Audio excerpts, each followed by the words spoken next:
नमस्कार, कल 24 मा स्वागत छ। म वीरेन जैरू। नुवाकोटको एउटा विद्यालयमा थुप्रिएको बेथितिबारे प्रश्न उठायौं। मनपर्ने रूपमा भइरहेको गतिविधिको चिरफार गर्यौं। विद्यालयमा शिक्षक राख्ने नाममा देउसी भैलो खेलेर र सहयोगी दाताबाट सङ्कलित रकम हिनामिना भएको बारेमा छत्ताछुल्ल पार्यौं। यसरी सङ्कलित 7 लाख बढी रकम ब्याजमा लगाएपछि रकमको थप दुरुपयोग गरियो। रकम ब्याजमा लगाएपछि न शिक्षकले तलब पाए न त विद्यालयको स्तरोन्नतिका लागि कुनै कर्म नै गरियो। त्यसमाथि लामो समयदेखि ब्याजमा लगाइएको रकम पनि उठ्न नसकेपछि रकम चलाउने मध्येका एक भैकुटी माध्यमिक विद्यालयको विद्यालय व्यवस्थापन समितिका तत्कालीन अध्यक्ष र वर्तमानमा नुवाकोटका बेलकोट गढी नगरपालिकाका मेयर राजेन्द्र रमण खनालले चलाएको रकम फिर्ता गरेका छन्। तर ब्याजमा लगाउँदा भएको कुल रकम 19 लाख बढी भए पनि उठ्न अझ धेरै बाँकी छन्। हिजो ब्याजमा लगाउने निर्णय गर्दा विद्यालय व्यवस्थापन समितिको महत्त्वपूर्ण जिम्मेवारीमा रहेका मेयर खनालले अब बाँकी रकम उठाउन तदारुकता देखाउने वा नदेखाउने कि विद्यालयको उन्नतिका लागि सङ्कलित रकम व्यक्तिगत उन्नतिमा लगाउने निर्णय ठिक थियो र विद्यालयमा अध्यापन गराउने शिक्षकलाई बिना तलब शोषण गरेर ब्याजमा लगाएको भनिएको पैसाले कसलाई पोषियो त? यी प्रश्नसहित नुवाकोटको बेलकोट गढी विद्यालयको फलोअप रिपोर्ट आजको संस्करणमा हामी पेश गर्नेछौँ। कोरोनाको रफ्तार तीव्र बन्दै गर्दा नेपालमा पनि कोरोनाको बिमा गराउने कार्य तीव्र पारियो। कोरोना महामारीको त्रासले नेपाली नागरिकले पनि धमाधम कोरोना बिमा गर्न थाले। यसरी बिमा गरिएका मध्ये कतिपय सङ्क्रमित पनि भए भने कतिपयलाई कोरोनाले छुदासम्म छोएको छैन। यसरी 13 लाख बढीले बिमा गरे पनि बिमाको विषयलाई लिएर विवाद सुरु भएको छ। सरकारले बिमा गरेका सङ्क्रमितहरूको बिमा रकमबाट नै उपचार खर्च बेहोर्ने निर्णय लिए पनि निको भएर घर फर्किएका अधिकांश बिमितहरू बिमा बापतको रकम समेत पाउन सकेका छैनन्। बिमा गराउने भनेर मरिहत्ते गराउनेहरू अहिले बिमा गरेको रकम दिन हिचकिचाइरहेका छन्, जसका कारण सङ्क्रमणले एक खालको पीडा पाएका सङ्क्रमितहरू थप पीडामा परेका छन्। नेपालमा बिमाको बजार अझै पनि विश्वसनीय बन्न नसकिरहेको अवस्थामा यो घटनाले बिमा बजारको विश्वास झनै गुम्ने अवस्था सृजना भएको छ। यो रिपोर्ट आजको संस्करणमा हामी प्रस्तुत गर्नेछौँ। त्यस्तै हरियो वन नेपालको धन, यो कहावतले लामो समयले सार्थक रूप बोक्दै आएको छ। तर समय समयमा विभिन्न कारणले हुने अतिक्रमणले नेपालको वन क्षेत्र घट्दो छ।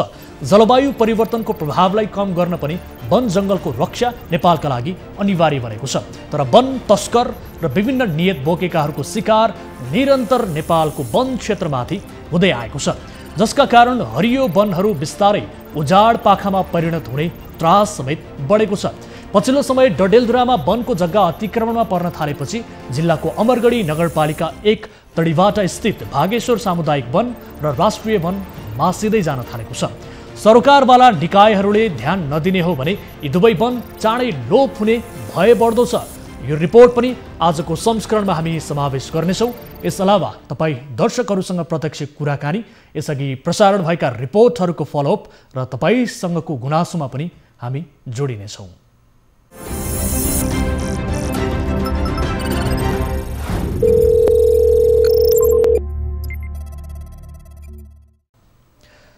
दर्शकहरू, कार्यक्रम कल 24 को नयाँ श्रृङ्खलामा उपस्थित भइसकेका छौँ। विविध विषयहरू रहेका छन्।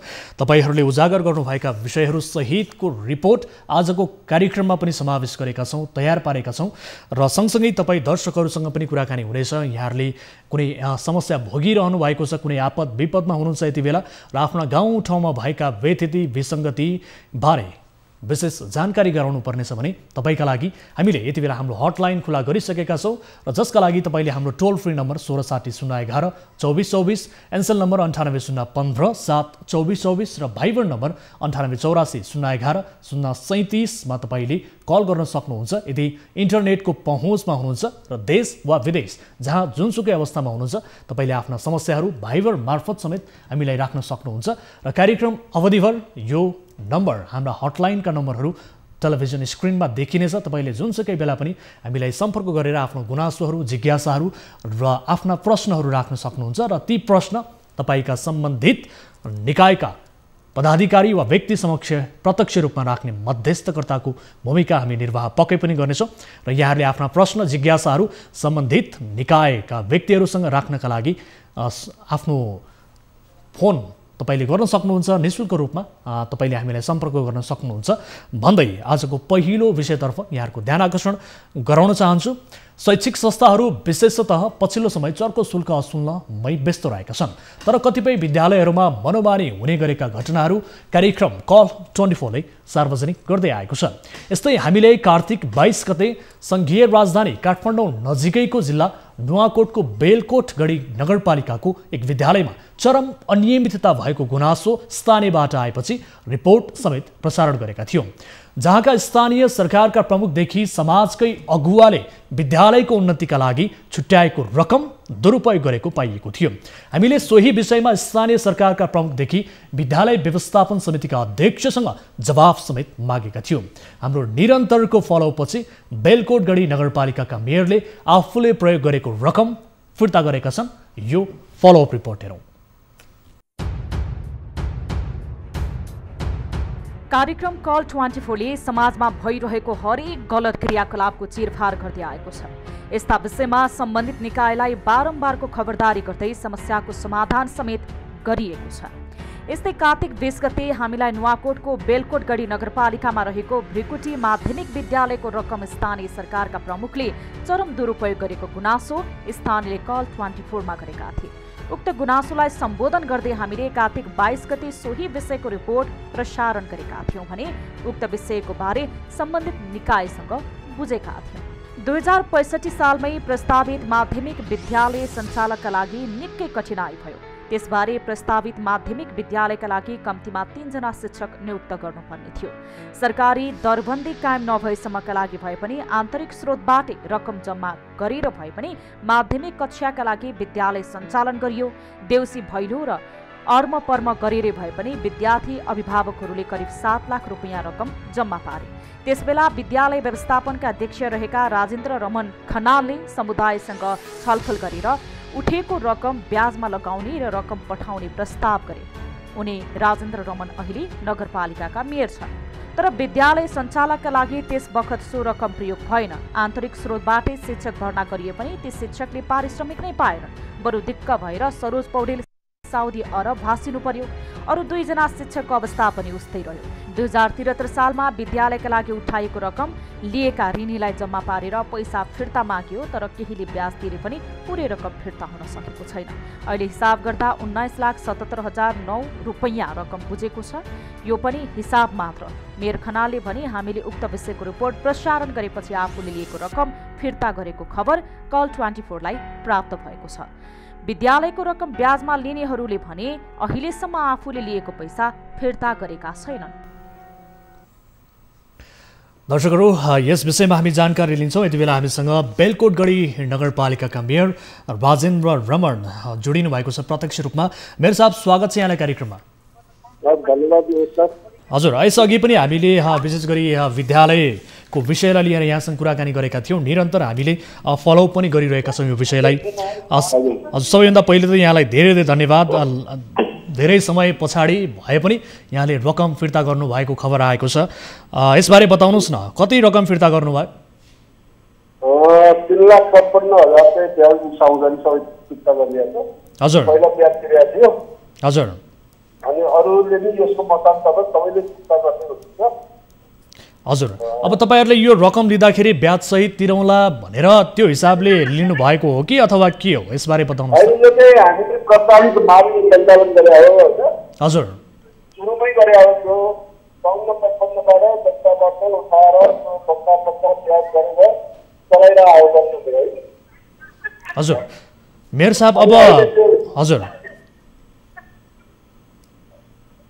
अब त्यस्तो सबै तलले मान्छेहरूलाई तलब पाउने होइन। पहिला 5-7 लाख पाउनु पर्थ्यो, अहिले 1.5 लाख पाउनु पर्छ। अर्थबाट पैसा आउँदैन। अरू केही असर गर्छ। हजुर, मेयर साहब, अब विशेष गरी अब तपाईँले त फिर्ता गर्नुभयो, तपाईँले जति लिनुभएको थियो सबै रकम फिर्ता गर्नुभएको हो कि अझ केही बाँकी छ? होइन, सबै फिर्ता गरेर सबै फिर्ता गरिदिनु भयो होइन? हजुर, होइन, सबैले फिर्ता यो मतान्तरमा बनाएको र त्यसले अधिवेशन समक्षको भेला गर्दैछ। हजुर, त्यो भेला सबैको त्यही निर्णय भएको छ भन्ने आज एउटा नगरपालिकाको अभिभावक पनि हुनुहुन्छ, अहिले मेयर जस्तो गरिमामय पदमा तपाईँ हुनुहुन्छ, जिम्मेवारीमा हुनुहुन्छ। अब यो प्रस्तावित कार्यमा हुनुभन्दा अगाडिदेखि नै हामीले त्यसै गरी सबैले व्याख्या गरेर त्यो तलब खुवाउँदै आएको छ। हजुर, अब अन्य धेरै व्यक्तिहरूले पनि रकम लिएको खुलेको छ। रकम लिएको बारे हामीले रिपोर्ट पनि प्रसारण गऱ्यौँ। सँगसँगै अब 19,77,009 रुपैयाँ रकम अझै पनि हिसाब गर्दा त्यो हिसाबमा बाँकी रहेको छ। यति धेरै रकम उठाउन बाँकी छ। अन्य व्यक्तिहरूबाट रकम उठाउनका लागि र त्यो रकम फिर्ता गराउनका लागि अब तपाईँको भूमिका चाहिँ के रहन्छ? अब यो सबै पत्र पठाएको वडाले होइन हजुर यो महिनाको अन्तिममा सबै पैसा आउँछ भनेर सबैको कन्ट्याक्टमा हुनुहुन्छ। हजुर वडा त्यसमा लागिरहेछ, व्यवस्थापन समिति पनि लागिरहनु पर्छ। हजुर सबै पैसा जम्मा हुन्छ, त्यो खर्च भएको त्यही छ हजुर होइन। त्यो तलब खाइरहनु भएको छ, कोही छोड्नु भएको छ। अहिले पनि अब त्यही अनुसार त्यो सञ्चालन भइरहेको छ। त्यहाँ दरबन्दी कुन छैन होइन, हजुर प्रस्तावित मागी हो। त्यो धेरै अगाडिबाट चाहिँ त्यही ब्याजले चाहिँ चलाइरहेको हो। हजुर त्यो कतैबाट आएको सरकारी पैसा होइन, जनताकै भैलो चन्दा दानबाट अनि त्यो ब्याजमा लगाएर चाहिँ ब्याजबाट स्कुल सञ्चालन गरिराखेको अवस्था। हजुर, अब तपाईँले रकम त फिर्ता गर्नुभयो तपाईँबाट। हजुर मेयर साहब, तपाईँले रकम त फिर्ता गर्नुभयो, तपाईँबाट यो रकम फिर्ता गर्ने तपाईँले एउटा इनिसिएसन पनि लिनुभयो। अब अन्य व्यक्तिहरूले पनि फिर्ता गर्ला नि त सर, के लाग्छ यहाँलाई? त्यो गर्छन् त्यो गाउँको सबै त्यहीको अभिभावकहरू सबैले फिर्ता गर्नुपर्छ। सबैले गर्नुपर्छ नि त?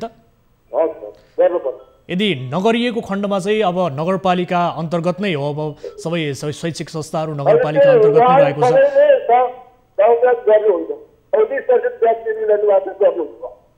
कहिलेसम्म फिर्ता गर्नुहुन्छ सर उहाँहरूले? अब यो कति दिनको तपाईँहरूले चिठी पठाउनु भएको छ? चिठी पठाइएको भनेर भनिएको छ, कहिलेसम्मको डेडलाइन राखिएको छ?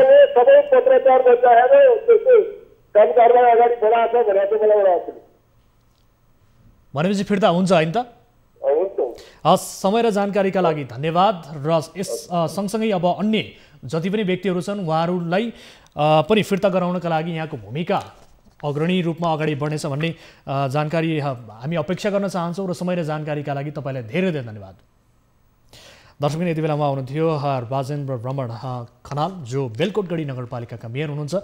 मेयर साहब यसअघि सोही विद्यालयको विद्यालय व्यवस्थापन समितिका अध्यक्ष समेत हुनुहुन्थ्यो र त्यति बेला उहाँले समेत विद्यालयको रकम लिनुभएको थियो ऋण बापत। र अहिले भने धेरै लामो समयको अन्तरालपछि र विशेष गरी स्थानीयले त्यहाँ गुनासो गरिसके पछाडि र हामीले पनि यसबारे थप सत्य तथ्य बुझ्नका लागि निरन्तर यो विषयलाई फलो गरेपछि र आम दर्शक महानुभावहरूलाई रिपोर्ट देखाएर सम्बन्धित निकायको ध्यान आकर्षण गरे पछाडि मेयर साहबले रकम फिर्ता गर्नुभएको छ। तर अन्य धेरै व्यक्तिहरूले रकम फिर्ता गर्न बाँकी छ। अहिले हिसाब गर्दा 19,77,009 रुपैयाँसम्म त्यहाँ विद्यालय व्यवस्थापन समितिले उठाउनु पर्ने रकम यति बेला देखाएको छ। त्यो रकम त्यति बेला विद्यालयको स्तर उन्नतिका लागि भन्दा पनि व्यक्तिगत स्तर उन्नतिका लागि यसरी मानिसहरूले प्रयोग गर्दा त्यहाँ कार्यरत शिक्षकहरूले समयमा तलब नपाएकोसम्म स्थिति रहेको थियो। शिक्षकहरूमाथि यसरी तलब नदिएर शोषण समेत गरिएको स्थिति थियो। यद्यपि यो विषयलाई हामी आगामी कार्यक्रममा फेरि पनि फलो गर्नेछौँ, किनभने मेयर साहबले भर्खरै आफूले लिएको रकम फिर्ता गरेर एउटा इनिसिएसन लिनुभएको छ भने अन्य धेरै व्यक्तिहरूले अझै पनि रकम फिर्ता गर्न बाँकी नै छ। त्यो फिर्ता गर्नका लागि यति बेला पत्र समेत काटिएको छ। जसले रकम लिनुभएको छ, ऋण लिनुभएको छ, उहाँहरूलाई फिर्ता गर्नका लागि भनेर र यति बेला पत्र समेत काटिएको बारे जानकारी दिनुभएको छ मेयर साहबले।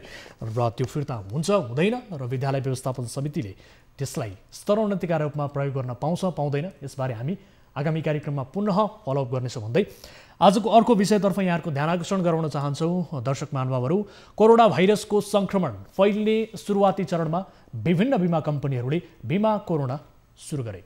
उत्साहित बनेका उनीहरूले 600 रुपैयाँमा 1 लाख रुपैयाँसम्मको बिमा गर्ने घोषणा मात्र गरेनन्, आम नागरिकलाई आकर्षित गरे। तर बिमा गरेका धेरै मानिसले रकम पाएका छैनन्, कति त आउने पर्खाइमा नछन्। कार्यक्रम कल 24लाई यस विषयमा निरन्तर गुनासो आउन थालेको छ। कतिपयले त रकम पाएकै छैनन् भने कतिपयलाई पर्खन भनिने गरेको छ। अब कहिलेसम्म पर्खिने सर्वसाधारण यही प्रश्न निरन्तर गर्दै आएका छन्। हामीले सर्वसाधारणका गुनासोका आधारमा तयार पारेको यो रिपोर्ट हेर्नुहोस्।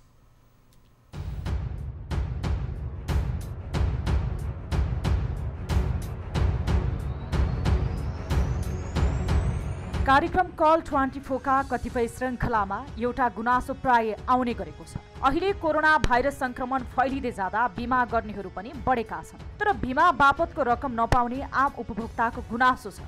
विश्वका धेरै मुलुकमा कोरोना भाइरस संक्रमण महामारी फैलिएको सुरुवाती समयमा नेपालमा संक्रमण न्यून थियो। त्यसैबेला कोरोना बिमा सुरु भएको थियो। महामारीको त्रासदीमा परेका नेपालीले बिमा गराउने तर मुलुकमा संक्रमण खासै नफैलिने आकलन सहित बढी लाभ हुने अपेक्षा गर्दै बिमा कम्पनीहरूले धमाधम यो कार्यक्रम ल्याए। बिमा समितिले पनि आम नागरिकलाई कोरोना त्रासमा ढाडस दिन नयाँ प्रोडक्ट उपयुक्त ठानेर बिमा कम्पनीको प्रस्तावलाई स्वीकृति दियो। समितिले नयाँ प्रोडक्ट ल्याएको उत्साहमा 7 वैशाखदेखि मोबाइल वालेट र अनलाइनबाट कोरोना बिमा गराउन सकिने सुविधा पनि दियो। संक्रमण पनि फैलिँदै जानु र बिमतीको आकर्षण पनि बढ्दै जाँदा भदौ अन्तिमसम्ममा 12,80,000 नेपालीले कोरोना बिमा गरेका छन्। बिमितको संख्या ह्वात्तै बढेपछि बिमा कम्पनीहरूले 1 महिनामै यसको दायित्व सरकारलाई पनि बेहोर्न लगाए। भदौ 29 गते बिमा गरेका बिमितले संक्रमण भएपछि तत्कालै पूरै रकम पाइने व्यवस्था थियो। त्यसपछि बिमा गरेका बिमितले 25,000 मात्रै पाउने र बाँकी रकम अस्पतालमा उपचार गरेको बिलका आधारमा उपलब्ध गराउने गरी कम्पनीहरूले कोरोना बिमाको मापदण्ड नै परिवर्तन गराए। 1400 सम्मको तथ्याङ्क अनुसार 13,92,782ले मात्रै कोरोना बिमा गराएका छन्। बिमाको भुक्तानीमा कमी। बिमा कम्पनीहरूले सुरुमा उत्साह देखाउँदै ल्याएको कोरोना बिमाको दाबी भुक्तानी भने जटिल बनाएका छन्। यो बिमा बापत 20वटै बिमा कम्पनीबाट 7 वैशाखदेखि 14 असोजसम्म बिक्री भएको 1,45,770 वटा कोरोना बिमा लेख जारी भएको छ। सामूहिक र व्यक्तिगत गरी उक्त बिमा लेखबाट 13,92,000 नेपालीले कोरोना बिमा गराएका थिए। बिमितबाट बिमा कम्पनीहरूले 79 करोड 61 लाख रुपैयाँ सङ्कलन गरेका छन्। कोरोना बिमा गराएका मध्ये 5,316 जनाले बिमा दाबी गरेका छन्। तर अहिलेसम्म विभिन्न बिमा कम्पनीबाट मागेको यस्तो दाबीमा भने जम्मा 827 जनाले मात्रै 7 करोड 66 लाख भुक्तानी पाएका छन्।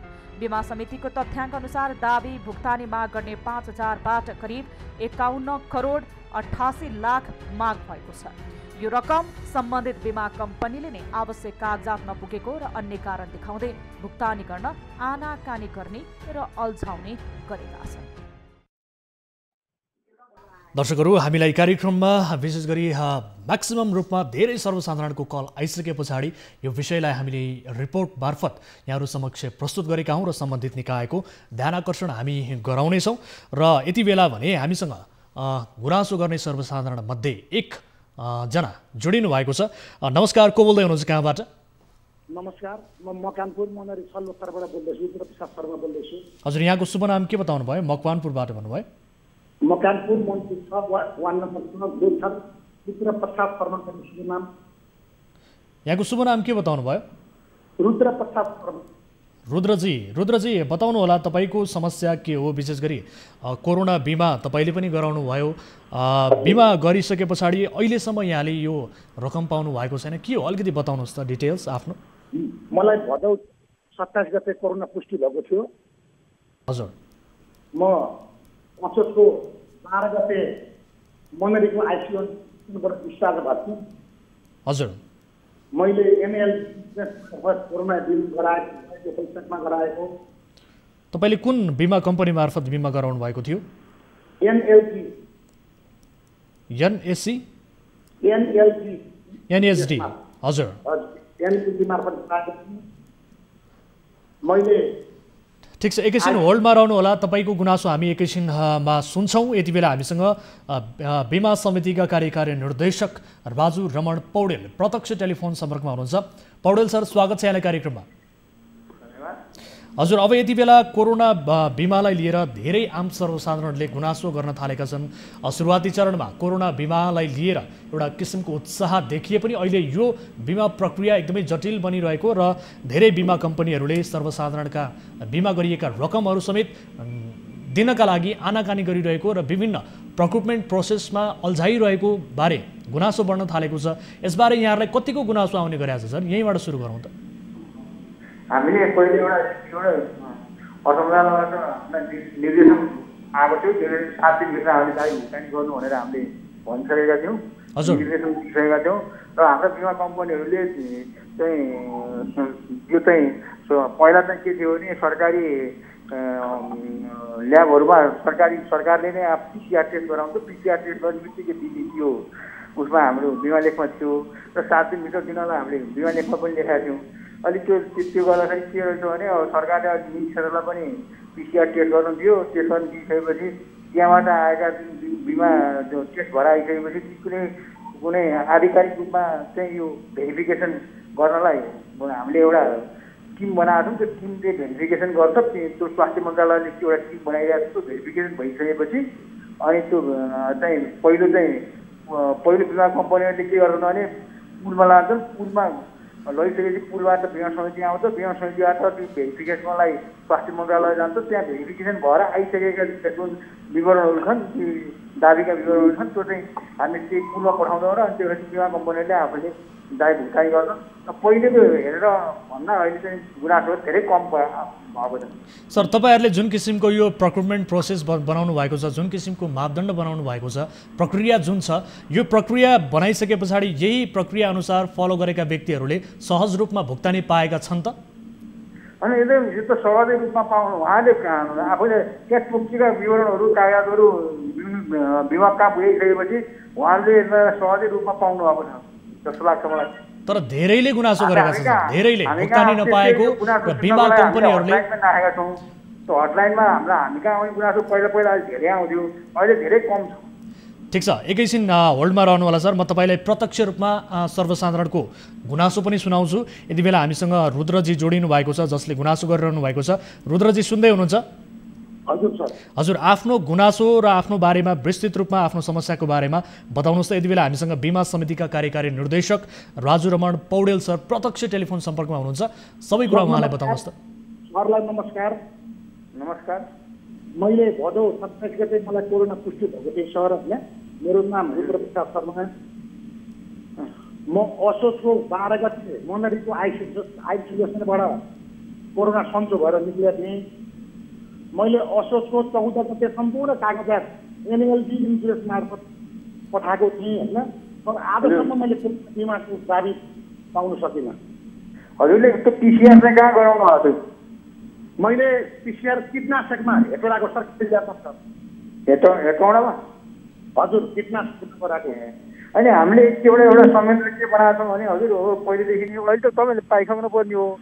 एनएलजी इन्सुरेन्समा कुरा गर्दाखेरि के भन्छन् भने मेरो साथी इन्सुरेन्सबाट सबैले इन्सुरेन्स बिमा पाइसके। मैले एनएलजी इन्सुरेन्स मार्फत गराउँदाखेरि 15 दिन पक्नुहोस् भन्नुहुन्छ। अहिले 2 महिना 3 दिन भयो। मैले सम्पूर्ण कागजात गरेको। हजुरले बिमा कम्पनीले तोकेका कागजातहरू विवरणहरू बुझाइसक्नु भएको छ। मैले गाविसको मलाई कोरोना नेट भएको पोजिटिभ भएको म अनरे आइसियुमा बसेको कागजात बुझाएको छु, मेरो फोटो बुझाएको छु, नागरिकताको फोटो नेपाल सरकारले भनेको सम्पूर्ण कागजात मैले सरहरूलाई उपलब्ध गराएको छु। यसको संयन्त्र यस्तो छ हजुर। अब म त हजुरलाई बताउँछु, त्यहाँ एनएलजी इन्सुरेन्स कम्पनीमा तपाईँले बुझाइसक्नु हो। त्यहाँबाट हाम्रो एउटा पुल, हामीले यो बिमा पुल मार्फत, बिमा सङ्घको बिमा पुल मार्फत हामीले यसलाई चाहिँ म्यानेज गरेका छौँ, व्यवस्थापन गरेका छौँ। त्यो पुलमा गयो, पुलबाट बिमा समितिमा आयो, बिमा समिति आउने होइन, त्यो ती डकुमेन्टहरू हामी स्वास्थ्य मन्त्रालयको त्यो सरुवा रोग नियन्त्रण महाशाखामा हामी पठाउँछौँ। त्यहाँ उहाँले भेरिफिकेसन गर्नुहुन्छ क्या डाटाहरू। मैले एक डाटाहरू भेरिफिकेसन भइसकेपछि अनि त्यो पुलमा आउँछ। अनि पुलमा आइसकेपछि अनि पुलले चाहिँ सबै कम्पनीलाई व्यवस्थापन गरिदिन्छ। यहाँ के भयो भने मैले मनरी सम्पर्क राख्दाखेरि मेरो साथीहरूले शिखर इन्सुरेन्स मार्फत इन्सुरेन्स गर्नेहरूले पाउनुभयो। उहाँलाई सोद्धा के भन्नुहुन्छ भने शिखर इन्सुरेन्स भनेर नेपालको आधिकारिक हो, उहाँले आफ्नो लागि दिइहाल्नुहुन्छ, तपाईँ हामीलाई ढिलो गर्नु यसमा के भएको छ भने एउटा कुरो हजुरहरूले पनि बुझिदिनुपर्छ। के बुझिदिनुपर्छ भने शिखर इन्सुरेन्स कम्पनीको मात्रै त्यो होइन, हामीले ल्याब अनुसार ल्याबलाई छानबिन गरेर चाहिँ डाटा भेरिफिकेसन गरेका छौँ, विवरण भेरिफिकेसन गरेका छौँ। तपाईँको डाटा जुन ल्याबमा छ त्यो कहिले पालो परेको छ त्यो स्वास्थ्य मन्त्रालयले राख्छ, स्वास्थ्य मन्त्रालय अन्तर्गत आउँछ। त्यसपछि स्वास्थ्य मन्त्रालयले त्यो ल्याब त्यहाँ भेरिफिकेसन हुन्छ। त्यो भेरिफिकेसन भएपछि त्यो ल्याब अनुसारको भेरिफिकेसन भएपछि अनि त्यसपछि बल्ल वितरण हुन्छ। तर मैले 2 महिना 2 दिन त भइसक्यो नि, सम्पूर्ण कागजात शुद्ध हो। यहाँ हामीले एउटा कुरो हजुरले यो पनि बुझिदिनु पर्यो कि शिखर इन्सुरेन्स कम्पनीले आफ्नो मात्रै दियो भन्ने होइन, बिमा समितिले पनि त्यसमा एक्सेस छैन। बिमा समितिको एउटा कर्मचारी मात्रै त्यहाँ हामीले पठाएको हामीलाई पनि त्यहाँ एक्सेस हुँदैन। एनएलजी इन्सुरेन्सले मलाई भनेको कुरो त्यही हो, तपाईँको हाम्रो कागजबाट अब एउटा कुरो हजुरले यो पनि बुझिदिनु होला। अब 1-2 दिनमा अब उहाँले अबको 1 हप्ताभित्र तपाईँहरूको सबैको त्यो भेरिफिकेसन हुन्छ। भेरिफिकेसन भए तपाईँहरूको यदि ठिक छ, तपाईँको भेरिफिकेसन हुँदाखेरि तपाईँले पठाएको विवरणहरू सबै ठिक छ भने तपाईँले 1 हप्ताभित्र प्रमाण पाउनुहुन्छ। अब मैले नेपाल सरकारले भनेको सम्पूर्ण कागजात यहाँलाई उपलब्ध गराएको छु होइन। अब त्यो त त्यहाँ तपाईँले त्यो विवरण दिँदाखेरि त्यो पिसिआर टेस्ट गर्दाखेरि कस्तो गर्नुभएको छ होइन, भेरिफिकेसन भइसकेपछि मात्रै अनि तपाईँहरूलाई दिन्छ।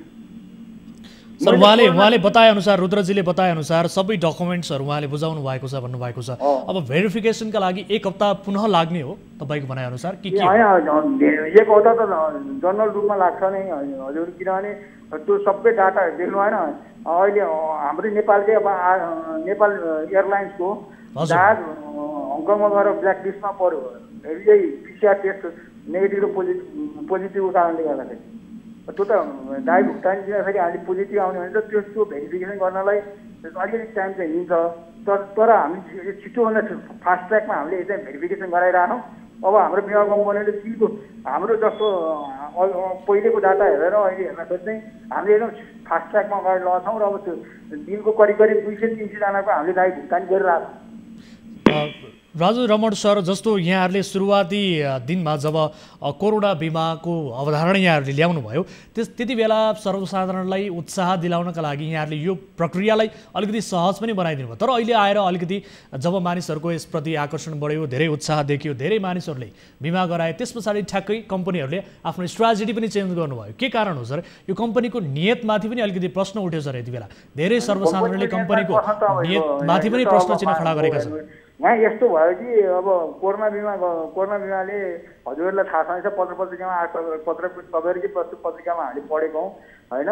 अब पोजिटिभ चाहिँलाई पोजिटिभ, नेगेटिभ चाहिँलाई नेगेटिभ बनाइदिने ल्याबहरू पनि यहाँ आए देखियो होइन, पत्र पत्रिकाले त्यही देखियो होइन।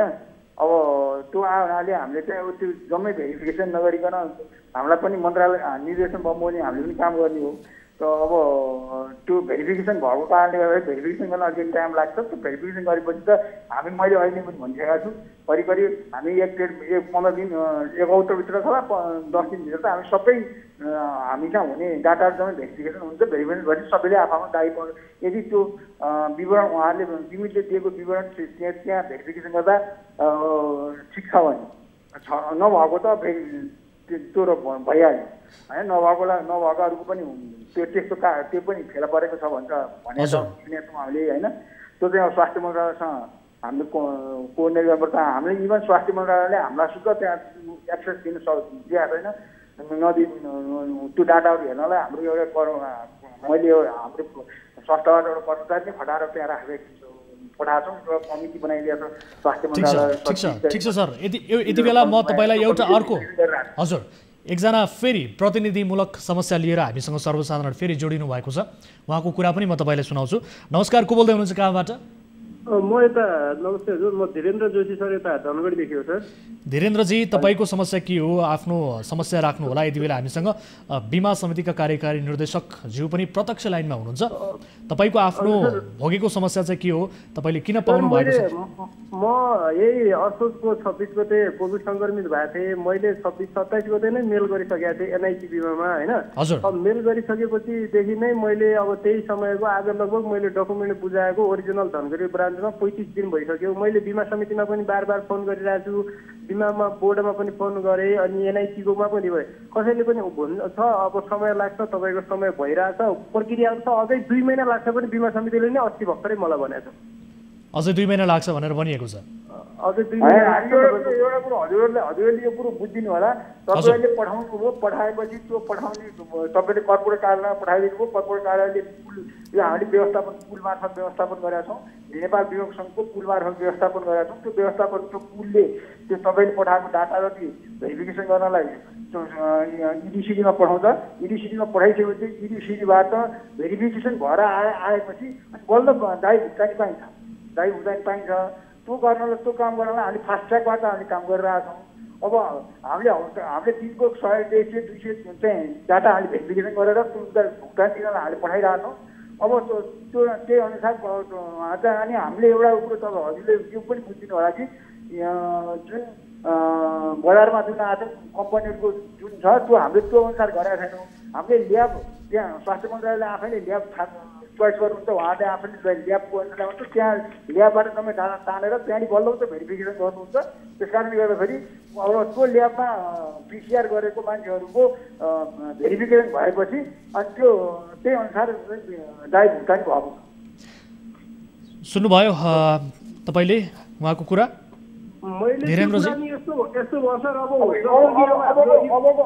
मैले तपाईँहरूलाई एउटा कुरो के भन्न चाहन्छु भने अब धेरै समय लिँदैन। किनभने पहिला त सिस्टम थियो, सिस्टममा बसेको थिएन। अब त सिस्टममा आइसकेको छ। सिस्टममा आएपछि त त्यो चाहिँ चाँडै नै भेरिफिकेसन पनि हुन्छ। डाटा अलिकति किनभने अब सबै यो अहिले महामारीको बेला छ हेर्नु छैन। महामारीको बेलामा अब मान्छेहरू ह्युज मान्छेहरूलाई लागेको छ, कोभिड लागेको छ। सबैको छिटो भइदिएको हुन्थ्यो भने सबैलाई दाबी भुक्तानी छिटो पायो हुन्थ्यो, सबैलाई पनि लागेको छ। तर पनि काम गर्ने मान्छेहरूको पनि त्यति नै स्कासिस भएको हुनाले त्यही पनि हामीले एकदम फास्ट ट्र्याक अनुसार काम गरेर अगाडि बढाइरहेछौँ। त्यस कारणले गर्दाखेरि अब चाहिँ चाँडै नै हुन्छ भन्ने मलाई आशा लाग्छ। सर, तपाईँले केही बेर अघि पनि बताउनु भयो जस्तो फेक रिपोर्ट बनाएर यसरी दाबी गर्नेहरूको सङ्ख्या बढेका कारणले अलिकति अब भेरिफिकेसन गर्नका लागि तपाईँहरूले सिस्टम चेन्ज गर्नुभएको भनेर बताउनु भएको छ। यसरी फेक रिपोर्ट पेश गरेर दाबी गर्नेहरूको सङ्ख्या पनि देखियो। तपाईँहरूबाट लिएको स्थितिमा बिमा पनि लिएको देखियो।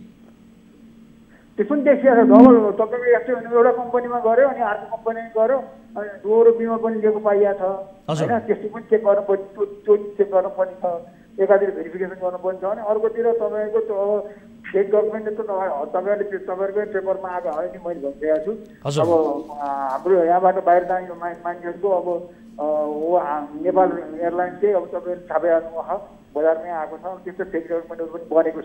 त्यो बिमामा नहोला भन्न सकिँदैन, बिमामा पनि त्यस्तो नहोला भन्न सकिँदैन। त्यस कारणले गर्दाखेरि हामीले यो भेरिफिकेसन गरे हो। त्यो भेरिफिकेसनको कारणले गर्दाखेरि अलिकति ढिलो हुन्छ। त्यही पनि अबको 10-15 दिनमा त सबै भेरिफिकेसन हुन्छ मलाई जस्तो लाग्छ। किनभने पुरानो हो, नयाँको चिज हो। 10-15 दिनपछि चाहिँ सबैले पाउनुहुन्छ जस्तो लाग्छ। यदि विवरण ठिक छ भने, सही विवरण पठाउनु भएको छ भने। हजुर सर, अब म तपाईँलाई बिमाको भुक्तानीमा कमी आएको बारे अलिकति केही तथ्याङ्कबारे जानकारी गराउँछु। हुन त यहाँलाई पनि जानकारी छ होला। जस्तो अब 20वटै बिमा कम्पनीबाट 7 वैशाखदेखि वैशाख 7बाट 14 असोजसम्मको डाटाबारे म तपाईँलाई जानकारी गराउन चाहन्छु। बिक्री भएको 1,45,570 वटा कोरोना बिमा लेख जारी भएको छ, जसमा सामूहिक र व्यक्तिगत गरी उक्त बिमा लेखबाट 13,92,000 नेपालीले कोरोना बिमा गराएका थिए र बिमितबाट बिमा कम्पनीहरूले 79 करोड 71 लाख रुपैयाँसम्म सङ्कलन गरेका छन्, जसमध्ये कोरोना बिमा गराएका मध्ये चाहिँ 5,316 जनाले बिमा दाबी माग गरेका छन्। तर अहिलेसम्म कम्पनीबाट मागिएको यस्तो दाबीमा भने जम्मा 827 जनाले मात्रै 7 करोड 33 लाख भुक्तानी पाएका छन्। सर, अहिले 3,35,35 करिब 4,000 हाराहारीमा गइसकेको छ। मैले तपाईँलाई यो असोजसम्मको डाटाबारे तथ्याङ्कबारे बताएँ। 4,500 हाराहारीमा बिमाको भइसकेको छ। सर, अब कतै न कतै त यो तथ्याङ्कलाई पनि हेर्ने हो भने समस्या देखिन्छ। सँगसँगै पब्लिकको गुनासो पनि बढिरहेको छ। पब्लिकबाट जुन किसिमको यति बेला गुनासो आइरहेको छ, यो कारणले पनि समस्या देखिएको स्थिति छ। सर, समस्या पनि हामीले हल गरिसकेका छौँ। त्यो समस्याहरू हामीले हल गरिसकेका छौँ। अब अहिले चाहिँ मैले अहिले भनिहालेको छु तपाईँहरूलाई, यो तपाईँको सही डाटा छ भने र विवरण तपाईँको सही छ भने हामी करिब हामी अबको 10 दिनमा हामीले चाहिँ हामी जहाँ जुन युनिभर्सिटीमा हामीले पठाएका डाटाहरू भेरिफिकेसन भएर आउँछ, त्यो आएपछि सबैले दाबी भुक्तानी पाउँछ। सर अब त्यसै पनि यस किसिमको सर्वसाधारणको बढ्दो गुनासो र सँगसँगै नेपालमा बिमाको बजार अझै पनि विश्वसनीय बन्न नसकिरहेको अवस्थाबारे तपाईँ हामी सबै जानकारी नै छौँ। अब यस किसिमका घटनाले र सर्वसाधारणको यस किसिमको गुनासोले बिमा कम्पनीहरूको गुनासो, यो बिमाको बजार झनै यो यसमाथिको विश्वास घुम्ने खतरा पनि बढेको छ। यसतर्फ तपाईँहरू कतिको सचेत हुनुहुन्छ सर? हामी यसमा पुरा सचेत पनि छौँ। हेर्नु, बिमा गरिसकेपछि बिमा दाबी पाउनुपर्छ भन्ने मान्यता त्यो नै हो होइन। बिमा गरेपछि सही डकुमेन्टहरू फेक नगरिकन राम्रो विवरण सही दिएको छ भने बिमाले कभर गर्ने, जोखिम कभर गरिदियो। जोखिमको यदि उसलाई जोखिम भइसकेपछि उसको जोखिमको कभर गर्ने र घटना घटिसकेपछि दाबी भुक्तानी गर्नलाई चाहिँ त्यो सहज रूपमा गर्नलाई हामीले उनी गरिसकेका छौँ होइन। यो कोरोना बिमाको सम्बन्धमा त अहिले मैले तपाईँलाई भनिहालेँ। या चाहिँ यदि दाबीको सम्बन्धमा चाहिँ बिमा कम्पनीहरूले आफूलाई हामीले एउटा दाबी खर्च चाहिँ सरलीकरणको हामीले निर्देशन पनि जारी गरिसकेका छौँ होइन। जारी गरिसकेका छौँ। दाबी खर्च सम्बन्धी चाहिँ सहज रूपमा दाबी कसरी खर्च गर्न सकिन्छ भन्ने सम्बन्धमा हामीले निर्देशिका जारी गरिसकेका छौँ। अब तत्कालै हामीले अस्ति भर्खरै हामीले जारी गरिसकेका छौँ। अब त्यो अनुसार हुँदाखेरि अरू बिमामा पनि यो एकदम विश्वसनीयताको बुझखेलमा आधारित भएको हुनाले यो चाहिँ छिटोभन्दा छिटो दाबी भुक्तानी हाम्रो बिमा कम्पनीले दिन्छन्। जस्तो उदाहरणको लागि तपाईँहरूले यहाँभन्दा पहिले पनि थाहा रहेछ, 4-5 वर्ष अगाडि आएको भूकम्प आयो। भूकम्पको बेलामा चाहिँ त्यति बेलामा स्कासिटी भएको बेलामा पनि हाम्रो बिमा कम्पनीले दाबी खर्च गरेकै छन् होइन। त्यो बाहेक पनि तपाईँलाई अहिले पनि तपाईँले हेर्नुहुन्छ भने ठुल्ठुला दाबीहरू पनि हामी कहाँ मुद्दाकै हिसाबले हेर्दा पनि हामी कहाँ त्यति ठुलो भएको चाहिँ छैन होइन। अब एकाध केसहरू अब अलिअलि त रहि नै हाल्छ। ठिक छ, तपाईँलाई विशेष गरी हामीले अहिले भर्खरै पनि केही प्रतिनिधिमूलक गुनासो बारे तपाईँलाई प्रत्यक्ष रूपमा सुनाएका छौँ र सँगसँगै यस्ता गुनासोहरू त हामीलाई कार्यक्रममा निरन्तर रूपमा आइरहेका छन्, दैनिक जसो आइरहेका छन् सर। अब अन्तिममा यो बताउनुहोस्, अब हुन त बिमा सम्बन्धी कुनै पनि गुनासोहरू जिज्ञासाहरू भए त्यसको सम्बन्धित नियामक निकाय भनेको बिमा समिति नै हो, त्यसको नियामक निकाय यहाँहरू नै हो। अब ती सर्वसाधारणले कसरी गुनासो गर्ने, आफ्ना समस्याबारे कसरी बताउने, तपाईँहरू समक्ष कसरी पुग्ने? हजुर, त्यसबारे बताइदिनुहोस्। आम सर्वसाधारण यति बेला टेलिभिजन हेरिरहनु भएको छ, धेरै व्यक्तिहरूमा यो किसिमको गुनासो छ, जिज्ञासा छ, तपाईँ बताइदिनुहोस्। हामी कहाँ एउटा तपाईँले साधारण लिखित रूपमा उल्टी पठाइदिनु भयो भने पनि हामी त्यसलाई हामीले अगाडि बढाइहालेका छौँ होइन। हामीले एकदम सहज तरिकाबाट दाबी भुक्तानी पाउनु भनेर विभिन्न सहज तरिकाले दाबी भुक्तानी पाउनु भनेर हामीले दाबी खर्च सम्बन्धी निर्देशिका नै हामीले जारी गरिसकेका छौँ। हाम्रा बिमा कम्पनीहरूलाई अलिक छिटोभन्दा छिटो दाबी दियो भनेर हामीले बारम्बार हामीले सिओहरूलाई बोलाएर हामीले यो काममा अगाडि बढाइसकेका छौँ। र यसमा चाहिँ बिमा समिति नियमकारी निकाय चाहिँ एकदम अग्रशीलता छ यो र दाबी खर्च छिटो गर भनेर हामी चाहिँ बेला बेलामा भत्काइ पनि रहेछौँ। र यो दाबी खर्च यदि आफूलाई चित्त बुझेन, बिमाको चित्त बुझेन भने यो पहिलो दाबी अदालत पनि हो। त्यो अदालत भएको नाताले यसमा उजुरी लाग्छ। त्यो उजुरी चाहिँ हेर्ने आउने हो। र तपाईँले साधारण एउटा लेखमा लेखेर पनि उजुरी गर्न सक्नुहुन्छ, अथवा मौखिक रूपमा उजुरी लेख्यो भने लिखित रूपमा तपाईँले पठाइदिनु भयो भने हामी त्यसको कारवाही चाहिँ अगाडि बढाउँछौँ। सर, तपाईँहरूको हटलाइनबारे जानकारी गराइदिनु। हटलाइन कति हो? हजुर, टोल हटलाइन त हामी कहाँ होइन, टोल फ्री छ। त्यसमा हाम्रो मैले पेपर निकालेको थिएँ, मैले ठ्याक्कै लाइन चाहिँ नम्बर चाहिँ मलाई अहिले भएन है, नम्बर चाहिँ यहाँलाई याद छैन। हस् ठिकै छ, हामी अब हेरेर पनि हामी आम सर्वसाधारणलाई मेसेज रिले गरिदिनेछौँ। हस्, समय र जानकारीका लागि यहाँलाई धेरै धेरै धन्यवाद। दर्शकहरू, यति बेला हामीले कुराकानी गऱ्यौँ आम सर्वसाधारणका एकदमै धेरैभन्दा धेरै जिज्ञासाहरू, प्रश्नहरू आइसके पछाडि यो रिपोर्ट यस विषयवस्तुलाई यहाँहरू समक्ष प्रस्तुत गरेका हौँ र धेरै सर्वसाधारणको जिज्ञासा गुनासोलाई सम्बोधन गर्नका लागि हामीले यति बेला बिमा समितिका कार्यकारी निर्देशक राजु रमण पौडेलसँग प्रत्यक्ष रूपमा कुराकानी गऱ्यौँ र धेरै सर्वसाधारणका जिज्ञासाहरू, गुनासोहरू उहाँसँगको यो कुराकानीबाट पक्कै पनि सम्बोधन भयो होला भन्ने अपेक्षा गरेका छौँ र यस किसिमका जिज्ञासाहरूलाई सम्बोधन थप गर्नका लागि आगामी कार्यक्रममा फेरि यो विषयलाई फलो पक्कै पनि गर्नेछौँ र यति बेला भेरिफिकेसन गर्नका लागि सिस्टम समेत परिवर्तन गरेको भनेर उहाँले जानकारी दिनुभएको छ। यद्यपि यो सिस्टमका बारेमा पनि हामी फलो गर्नेछौँ भन्दै आजको अर्को महत्त्वपूर्ण विषयतर्फ यहाँहरूको ध्यान आकर्षण गराउन चाहन्छौँ। देशभरमा सामुदायिक जग्गा अतिक्रमणको चङ्गुलमा पर्ने गरेको छ। सामुदायिकदेखि निजी जग्गा हडप्नेहरूको ठूलो सञ्जाल नै देखिन थालेको छ। डडेलधुरामा वन अतिक्रमणमा परेको गुनासो आएको छ। जिल्लाको अमरगढी नगरपालिका 1 तडीबाटामा भागेश्वर सामुदायिक वन र राष्ट्रिय वनको जग्गा अतिक्रमणमा परेको हो। वनको जग्गा अतिक्रमणमा परेपछि स्थानीयले यसको व्यापक विरोध समेत गरे। स्थानीयले वन कार्यालयको ध्यान आकर्षण गराएपछि नापी समेत गरियो। तर अहिले अतिक्रमणको चपेटामा परेको जग्गा फिर्ता ल्याउनुको सल्टा उल्टै स्थानीय अगुवा राजनीतिक कर्मीहरूको रहोबरमा उठाइएका मुचुल्का कागजातहरू समेत वन कार्यालयमा भेटिँदैन। स्थानीयको गुनासोका आधारमा हामीले तयार पारेको यो रिपोर्ट हेर्नुहोस्।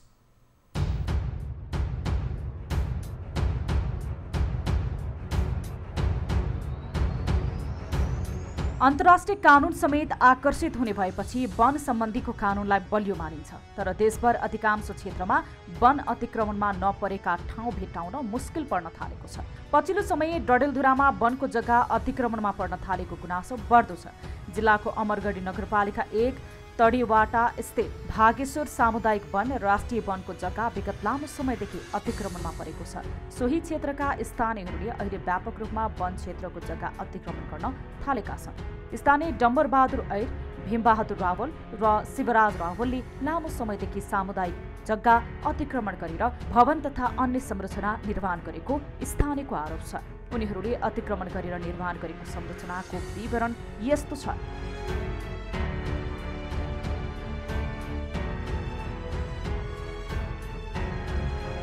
अहिले रातको 10 बजे पछाडि सो क्षेत्रमा दैनिक डोजर चल्ने गरेको स्थानीय बताउँछन्। यसरी राति वन क्षेत्रको र सार्वजनिक जग्गामा डोजर मसिनको यसरी प्रयोग भइरहेको छ। वनको सामुदायिक जग्गा अतिक्रमणमा पर्न थालेपछि स्थानीयले वन कार्यालयको समेत ध्यान आकर्षण गराए। त्यसपछि स्थानीय अगुवा राजनीतिक कर्मीहरूको रहोबरमा मुजुल्का समेत उठाइयो। तर अतिक्रमित जग्गा फिर्ता हुनु त कता हो कता उठाइएका मुजुल्का कागजात समेत वन कार्यालयले सुरक्षित रूपमा राखेको पाइँदैन। अहिले कार्यालयमा सो कागजात खोज्न जाँदा भेटिँदैन। भेटिए पनि कृत्य गरेर नक्कली रूपमा बनाइएका कागजहरू भेटिने स्थानीयको भनाइ छ। उनीहरू यो गुनासो लिएर नपुगेको ठाउँ नै छैन। नगरपालिका स्थानीय प्रशासन सबै क्षेत्रमा उजुरी समेत दिइसकेका छन्। तर वन कार्यालयका कर्मचारीहरू नैतिकहीन हुँदा कार्यालयका कागजातहरू समेत हराइदिएको स्थानीयको आरोप छ। लिखित प्रमाणहरू नष्ट गर्ने फेरबदल गर्ने काम वन कार्यालयबाट भएको उनीहरू बताउँछन्। कार्यालयका सम्बन्धित छँदै छैनन् ती लिखतहरूलाई कार्यालयका लिखत भनेर राखिएको अवस्था छ। जो मेन लिखत हुन्, जो मुख्य लिखत हुन्, जो आधारहरू हुन्, तीहरूलाई नष्ट गरिएको अवस्था छ। यो कुनै पनि न्यायसङ्गत छैन। कानुनमा के छ? वन ऐन 2076 को दफा 3 को उपदफा 1 मा राष्ट्रिय वन क्षेत्रको भूस्वामित्व नेपाल सरकारमा उल्लेख छ। उपदफा 2 नेपाल सरकार मन्त्री परिषदको निर्णय बिना राष्ट्रिय वन क्षेत्रको भू उपयोग परिवर्तन गर्न, राष्ट्रिय वनको भोगाधिकार कसैलाई उपलब्ध गराउन, धितो बन्दगी, सट्टापट्टा वा अन्य किसिमले हक हस्तान्तरण गर्न सकिने छैन। त्यसैले पनि वनको जमिन अतिक्रमण गर्न गैर कानुनी मात्र होइन, अन्तर्राष्ट्रिय अभिसन्धिहरूले पनि वन मास्न प्रतिबन्ध लगाएको छ। दर्शकहरू, यस विषयमा थप जानकारी लिन्छौँ। यति बेला स्थानीय जोडिनु भएको छ हामीसँग सोही क्षेत्रबाट। नमस्कार, को बोल्दै हुनुहुन्छ, कहाँबाट? हजुर, म गणेश रावल, अमरगढी 1 तडीबाट डडेलधुराबाट। गणेशजी, अब यहाँहरूको गुनासो, तपाईँ लगायत अन्य स्थानीयको गुनासोको आधारमा हामीले रिपोर्ट समेत प्रसारण गरेका छौँ। त्यहाँ वनको जग्गा अतिक्रमणमा परेको बारे, यसबारे थप बताउनुहोस् न, के हो अवस्था? त्यहाँ कहिलेदेखि यसरी जग्गा अतिक्रमण भइरहेको छ? यसतर्फ सम्बन्धित निकाय किन बेवास्ता गरिरहेको छ? यसबारे बताउनुहोस् त। त्यहाँ मिति 2074-75 मा चाहिँ यसरी सडक सीमा लगायत क्षेत्रहरूमा चाहिँ यसरी भएको छ भनेर स्थानीय प्रशासनलाई पनि जानकारी गराएको अवस्था हो। हजुर, स्थानीय सरकार नगरपालिका भन्छ, नगरपालिकालाई पनि अब सङ्घ र स्थानीय सरकारको अधिकार सूचीमा पनि त्यो वनदेखि सार्वजनिक जग्गाको रक्षा गर्नुपर्ने कानुनी व्यवस्था रहेकोमा वन र नगरपालिकाले जोइन्टली हेर्नुपर्नेमा कुनै पनि नहेरेको प्रतिवाद पत्र जाहेर गर्दै हाम्रो अधिकार क्षेत्र छैन भनेर चाहिँ यसरी प्रतिवाद गरेको छ नगरपालिकाले। र पटक पटक गरिएका निवेदनको पनि कुनै सुनवाई गरिएको छैन। त्यसमा अब स्थानीय सरकारको प्रवक्ता कसले बोल्ने हो? स्थानीय सरकार भन्नाले अब कसलाई हेर्ने हो, हामीले अब त्यहाँ गरिएको उजुरीलाई यदि सम्बोधन हुँदैन भने कहाँ नागरिकले आएर त्यहाँ उजुरी गर्न पाउने अधिकार छ, त्यो सम्बन्धमा बुझ्न पाए हुन्थ्यो। ठिक छ गणेशजी, एकैछिन होल्डमा रहनुहोला। तपाईँको प्रश्नमा केन्द्रित रहेर यति बेला हामी अमरगढी नगरपालिका वडा नम्बर 1 का वडा अध्यक्ष लोकबहादुर ऐरसँग कुराकानी गर्छौँ। उहाँ हामीसँग प्रत्यक्ष रूपमा जोडिनु भएको छ। वडा अध्यक्षज्यू, स्वागत छ यहाँलाई कार्यक्रममा।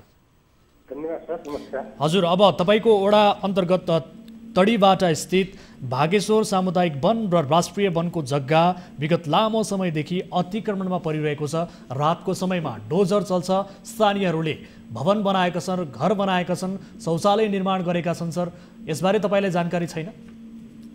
जानकारी त्यस्तो त भएको छैन सर। अब कताबाट जानकारी आयो होइन, त्यसमा सामुदायिक वनभित्र पर्ने उसमा घरहरू बनिएको छैनन्, डोजर पनि चलिएको छैन होइन। र एउटा बालुवा कम्पनी छ, त्यस्तो डोजर चलेको र कटानी फटानी भएको र घरहरू तहराहरू भएको अवस्था होइन। तपाईँलाई यसबारे जानकारी छैन? त्यस्तो छैन भन्ने तपाईँको दाबी हो? जानकारी छ सर। हजुर, जानकारी छ र त्यसमा त्यस्तो कसैले डोजर चलाएर त्यस्तो किसिम गरेको होइन। यो मोड सुधार कार्यक्रम अन्तर्गत केही सडक छेउछाउमा बालुवा गिट्टी माटोहरू छ। सर, बालुवा गिट्टी बाटोको कुरा होइन, त्यहाँ वनको जग्गा अतिक्रमण भएको छ वा छैन यसबारे बताउनुहोस् त स्पष्ट रूपमा। वनको जग्गा के यो त्रिपुरा सुन्दरी सामुदायिक वनमा अलिकति भएको छ, त्यसका लागि परिपत्र पनि गरिरहेको थियौँ हामीले। हजुर, तपाईँलाई अलिकति यसबारे जानकारी छैन होला, सम्भवतः स्थानीयबाट नै म जानकारी गराउन लाग्छु र अथवा तपाईँले यसबाट जानकारी भएर पनि पन्छिने खालको जवाब दिइरहनु भएको हुनसक्छ र सँगसँगै यसमा चासो पनि तपाईँले नराख्नु भएको हुनसक्छ। यति बेला तपाईँले थप स्पष्ट रूपमा जानकारी दिलाउनका लागि स्थानीय गणेश रावल हाम्रो प्रत्यक्ष सम्पर्कमा हुनुहुन्छ। गणेशजी, सुन्दै हुनुहुन्छ मलाई? हजुर, स्थानीय सरकारका जनप्रतिनिधिहरूलाई त्यहाँ वन अतिक्रमण भएको बारे जानकारी नै छैन भन्नुहुन्छ। कहाँ, कुन क्षेत्रमा हो, यसबारे तपाईँ स्पष्ट रूपमा उहाँलाई बताइदिनुहोस् त। त्यो सम्बन्धमा चाहिँ मैले सुरुमा नै जानकारी गराएको अवस्था छ र त्यहाँ कार्यालयमा पनि मैले त्यसको ओरिजिनल कपी चाहिँ अनि त्यो पठाएको अवस्था छ। त्यहाँ चाहिँ निवेदनको नै सम्बोधन नभएको कारण के कति हो, त्यहाँ चाहिँ अब पाकिस्तानका नागरिकले पाउने हो, इजरायलका नागरिक, अफगानिस्तानका नागरिकले निवेदन गर्दा तिनीहरूले न्यायको त्यो निवेदनको सुनवाई गर्न पाउने अधिकार हुने हो, त्यो सम्बन्धमा मलाई जानकारी भयो। म पनि त्यहाँ अमरगढी नगरपालिकाकै स्थानीय सरकार मातहतको एकजना नागरिक भएको कारणले त्यहाँ चाहिँ मैले निवेदन गर्दा कुनै निवेदन उप सुनवाई नभएको अवस्था र विगतका घटनादेखि लिएर रातका 10 बजी पछाडि यसरी सार्वजनिक जग्गा वन क्षेत्रको जग्गामा डोजर चलाउँदै बनाउँदै बेच्दै गरेको अवस्था छ। त्यो चाहिँ भिडियो फुटेजमा हेर्न सकिन्छ, राति डोजर चलेको समेत भिडियो फुटेजमा हेर्न सकिन्छ र दिउँसोको पनि प्रत्यक्ष हेर्न सकिन्छ। त्यो मोड सुधार, त्यो दायाँ बायाँ कुराहरू अतिरञ्जित गराउन मिल्छ, मजाले भन्न मिल्छ, तर आँखाले देखेको कुरा सत्य हुन्छ या भूषणको कुरा सत्य हुन्छ त्यो त सार्वजनिक सम्पूर्ण जनताबाट उब्जा हुन्छ र थप त्यहाँ स्पोर्ट भिडियो फुटेजले पनि सबै कुरा स्पष्ट भएको छ। वडा अध्यक्षज्यू, सुन्दै हुनुहुन्छ? उहाँलाई एक कुरा सर, मेरो प्रश्न मलाई सोध्नुभयो होइन? हजुर, गणेश रावललाई हजुर, त्यो तपाईँ कहाँनिर बस्नु भएको छ, कस्तो ठाउँमा बस्नु भएको भने त्यो शब्दता हुन्छ। गणेशजी, हजुर, उहाँले भनेको प्रश्न बुझ्नुभयो। वडा अध्यक्षज्यू, त्यो हाम्रो कन्सर्न भनेको विशेष गरी त्यहाँ वनको जग्गा, सामुदायिक वनको जग्गा अतिक्रमण गरेर मानिसहरू बसिरहेका छन्, रातको समयमा डोजर चलिरहेको छ, स्थानीयले बताएअनुसार त्यहाँ केही जग्गा बिक्री गर्ने समेत काम भइरहेको छ बारे भनेर भन्नुभएको छ। यसबारे तपाईँलाई स्वयं गणेशजीले जानकारी पनि गराउनु भएको छ वडा कार्यालयमा भनेर जानकारी पनि गराउनु भएको छ अरे। तपाईँले मलाई त थाहै नै छैन, वनको जग्गा अतिक्रमण भएकै छैन भनेर जवाब दिनुहुन्छ। सर, के हो सर यो? सर, यो कस्तो हो कि उहाँले त्यो प्रश्न राख्नु दायित्व सत्य कुरो पनि हो होइन। त्यसका लागि त्यो गणेश रावलजीले त्यो कुरो राखेका छ नि। हजुर, यसमा स्पष्टता के छैन कि 2033 सालदेखि डडेलधुरामा नाका छैन। त्यसपछि त्यो सडकको छेउछाउ 15-25 मिटरभित्र कुडा कटेराहरू बनिएका छन्। हजुर, र त्यो सामुदायिक वनभित्र नपरिकन त्यो जग्गा त्यो गौतल जस्तो जमिन हो, सामुदायिक वनभित्र त्यो जमिन छैन। रोडको छेउछाउमा 15-25 मिटर दायाँ बायाँ त्यो मोड सुधार कार्यक्रममा केही बालुवा गिट्टीहरू भएको छ। राति पनि डोजर लागेको छैन। म अहिले भर्खरै पनि त्यो ठाउँबाट आउँदैछु। राति डोजर चलिरहेको दृश्य त हामीले दर्शकहरूलाई देखाइरहेका छौँ, बगैँचा त्यो क्यामेरामा कैद भइरहेको छ। यसबारे तपाईँले झुट चाहिँ नबोल्नु होला सर, यस विषयलाई लुकाउन चाहिँ कोसिस नगर्नु होला, किनभने राति डोजर चलिरहेको निर्बाध रूपमा यो दृश्य हामीले दर्शकहरूलाई समेत देखाइसकेका छौँ। त्यो किसिमको भिडियो हामीलाई प्राप्त भएको छ र सँगसँगै तपाईँले अब यति बेला जो अतिक्रमण गर्ने व्यक्ति हुन् डम्बर बहादुर ऐर, भीमबहादुर रावल र शिवराज राव, उहाँहरूको विवरण समेत हामीलाई यति बेला प्राप्त भएको छ। उहाँहरूलाई तपाईँले बचाउन खोज्नु भएको, जोगाउन खोज्नु भएको, संरक्षण गर्न खोज्नु भएको हो अथवा के हो सर? यसबारे स्पष्ट रूपमा बताउनुहोस् त वडा अध्यक्षज्यू। हुन्छ, उहाँलाई बचाउन पनि खोजिआएन, त्यसको किसिमको पनि छैन होइन। उहाँहरूलाई बोलाएर मैले यो खोला न्यायिक समितिमा बोलाएर छलफल पनि गरेको हो एक चरणमा। त्यसपछि त्यो न्यायिक समिति अमरगढी नगरपालिकाको न्यायिक समितिमा अगाडि पनि बढाइसकेको अवस्था हो सर। हजुर, बढाइसकेपछि उहाँहरूले त्यसपछि गणेश रावलजीले त्यहाँ गएर त्यो कसरी त्यो कुराहरू गुनासो लिएर आए त्यो उहाँलाई थाहा होला होइन। वडा अध्यक्षज्यू, तपाईँले बताउनु भयो यति बेला डोजर चलेको छैन, त्यहाँ गिट्टी बालुवा मात्रै राखिएको छ, वनको जग्गा अतिक्रमण भएको छैन भनेर भन्नुभएको छ। तर हामीले दर्शकलाई कस्तो दृश्य देखाइरहेका छौँ भने निर्बाध रूपमा रातको समयमा त्यहाँ डोजर चलिरहेको छ, सँगसँगै माटोहरू खनिएको छ, रुखहरू कटान गरिएको छ सर। त्यो रुखहरू त्यो छ नि सडक मोड दारको उसमा त्यो डम्बर राउल र त्यो गणेश राउल र डम्बर ऐरको जमिनमा त्यो बालुवा गिट्टीहरू थुप्रिया थिएन सर, मेसिन पनि चल्या होला। त्यो बालुवा पार्ने क्रममा मोड तारको क्रममा त्यो बालुवाहरू थुपारिया छ। सर, तपाईँको ओडामा के भइरहेको छ भन्ने तपाईँलाई जानकारी हुँदैन सर? यसरी निर्बाध रूपमा रातको समयमा डोजर चल्छ, त्यो पनि सामुदायिक वनको जग्गामा सर। तपाईँको मिलोमतो पनि छ कि भन्ने देखियो सर यसमा त स्पष्ट रूपमा। यो बुझ्न हामीलाई कठिन हुँदैन सर, तपाईँ स्पष्ट रूपमा बताउनुहोस्। यदि वनको जग्गा अतिक्रमण भएको हो भने तपाईँ स्पष्ट रूपमा बताउनुहोस् सर। तपाईँले धेरै दर्शकले यति बेला टेलिभिजन हेरिरहनु भएको छ, तपाईँलाई थाहा नै छ होला वन सम्बन्धी कानुन, यति बेला अन्तर्राष्ट्रिय कानुन पनि वनमा आकर्षित हुन्छ सर। वन सम्बन्धीको कानुनमा तपाईँ एउटा जनप्रतिनिधि भएर यसरी आफ्नो ओडामा भएको वनको अतिक्रमण गर्ने व्यक्तिहरूलाई यसरी संरक्षण गर्न लागि पर्नुहुन्छ सर? होइन सर, जङ्गलका लागि म एकदमै लोकप्रिय मान्छे हो, जङ्गल बचाउनको लागि एकदम उद्देश्य सार लाग्ने मान्छे हो त्यो सर। यो जो जस्तो अहिले टेलिभिजनमा यो मार्फत देखिँदैछ त्यो दृश्यहरू, त्यसका लागि त्यो छेउछाउमा रुखहरू छैनन्। लगभग 2040 सालदेखि त्यो ठाउँमा बसोबास गरेका मान्छेहरू छन्। हजुर, कति जति जमिन, कति जति जग्गा, कति जति क्षेत्र त्यहाँ अतिक्रमण भएको छ, यसबारे केही जानकारी छ कि छैन? केही तथ्याङ्क छ यहाँहरूसँग? बताउनुहोस् त, ठ्याक्कै स्पष्ट रूपमा भन्नुहोस् त। त्यहाँ तपाईँको ओडामा रहेको जुन वन छ यति बेला, यो भागेश्वर सामुदायिक वन र राष्ट्रिय वनको जग्गा, यो सिमानामा पर्ने यो वनको जग्गा कति अतिक्रमण भएको छ, यसबारे वडा कार्यालयले केही तथ्याङ्क राखेको छ? यहाँले केही जानकारी राख्नु भएको छ? स्पष्ट रूपमा भन्नुहोस् त। मोटामोटी के होला 50-60 रोपनी जति जग्गा कम भएको छ, त्यसको लागि 50-60 रोपनी जग्गा चाहिँ कम भएको छ, मासिएको छ, अर्थात् वनको जग्गा मासिएको छ हैन त? हो, त्यसका लागि वन विभागले पनि परिपत्र काटेको छ सर, चिठी काटेको छ। सर, तपाईँले केही बेर अघि के भन्नुभयो, त्यहाँ वनको जग्गा अतिक्रमण भएको होइन भन्ने तपाईँले जवाफ दिनुभएको थियो सर। केही भएकै छैन, त्यहाँ ढुङ्गा गिटी बालुवाहरू राखिएको छ, त्यसमा पनि नापी भएको छैन भनेर भन्नुभएको छ। अहिले भन्नुहुन्छ तपाईँ 50-60 रोपनी जग्गा मासिएको छ वनको भनेर, यो कस्तो जवाफ हो सर? यसबाट के बुझ्ने? तपाईँको मिलोमतो हो कि अथवा तपाईँले ती अतिक्रमण गर्ने व्यक्तिहरूलाई संरक्षण गर्न खोज्नु भएको हो कि के हो? स्पष्ट रूपमा भन्नुहोस् त। सर, यसमा टोटल जग्गा तडीवटा क्षेत्रको टोटल जग्गा जति छ नि त्यो सामुदायिक वनभित्र पर्ने, हजुर, भागेश्वर सामुदायिक र त्रिपुरा सुन्दरी सामुदायिक भित्र पर्ने जग्गाहरू 50-60 रोपनी जग्गाहरू त्यो अतिक्रमण भइरहेको देखिएको छ। त्यसका लागि वन डिभिजन कार्यालय डलराले पनि परिपत्र गरिसकेको छ, चिठी काटिसकेको छ। त्यो 50-60 रोपनी जग्गा के कारणले मासियो त सर? त्यहाँ केही अतिक्रमण गर्ने व्यक्तिहरूले कब्जा गरेर संरचना बनाएका छन् कि अथवा के गरिरहेका छन्? यसबारे तपाईँलाई जानकारी छैन? केही परिवारहरूले पुरानो 40 सालदेखि घर टहरा बनाएका छन् सर, कसैले त्यतिकै घेरबार गरेर राखेका छन्। अनि त्यस्तो अवस्था हुँदाहुँदै पनि र सँगसँगै स्थानीयले अतिक्रमण गरेको बारे गुनासो गर्दै पनि तपाईँले किन चासो देखाउनु भएको छैन? तपाईँको मिलोमतो हो यसमा?